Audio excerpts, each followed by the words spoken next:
The differences between a standard and routed export transaction involve who arranges the freight and how information is filed through the automated export system. Depending on which you choose, there are big compliance implications you need to understand as the exporter. I'm Kari Crane, editor of Shipping Solutions International Trade Blog Passages. Let me explain what you need to know to stay compliant if you do decide to go with a routed export transaction. But before we get started, make sure you subscribe to this channel so you don't miss any of our Basics of Exporting videos, sharing practical advice for exporters and importers.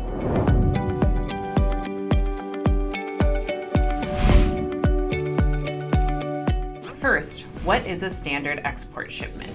The U.S. Census Bureau describes it this way.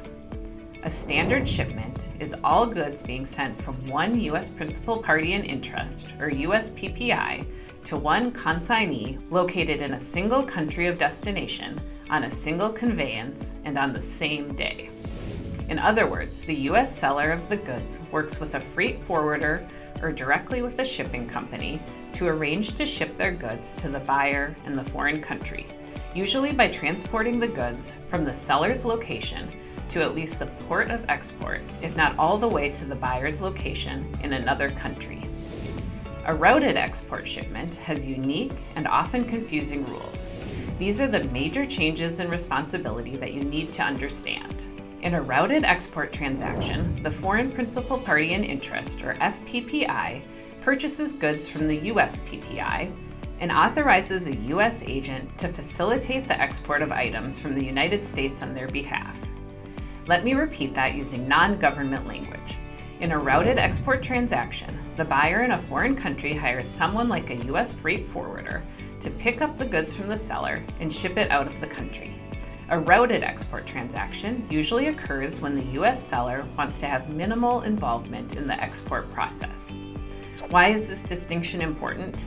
Under the U.S. Foreign Trade Regulations, information about most exports valued at more than $2,500 per Schedule B code must be electronically submitted to the automated export system. The Census Bureau uses this information to help publish U.S. export statistics, and other agencies, like the U.S. Bureau of Industry and Security, use it to help ensure compliance with U.S. export regulations.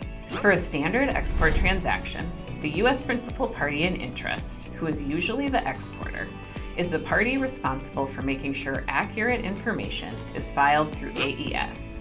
In a routed export transaction, the foreign principal party in interest, who is usually the foreign buyer, must designate an entity in the U.S. to file the information through AES.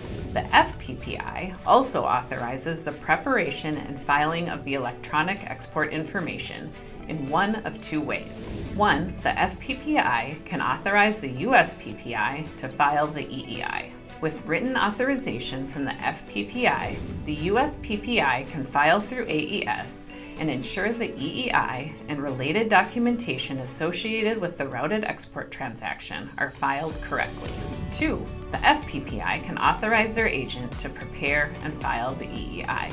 If the freight forwarder or other agent will be submitting through AES on behalf of the FPPI, they must obtain a power of attorney or other written authorization from the FPPI.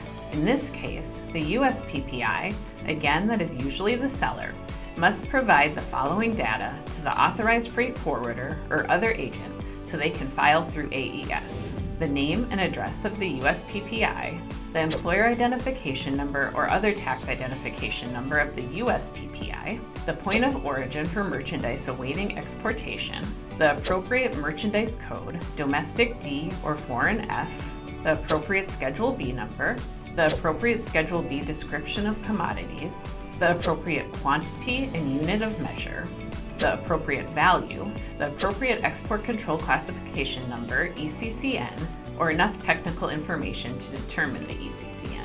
If you need to provide this information to a freight forwarder, you should use the Shipper's Letter of Instruction form that follows the template published by the National Customs Brokers and Forwarders Association of America. Download a free sample template on our website. There's a link below. Even though the USPPI is not responsible for filing through AES in a routed export transaction, they can still negotiate for that responsibility. For this to work, the USPPI needs to get a limited power of attorney or statement assigning them the duty from the FPPI. We highly recommend doing this. Why?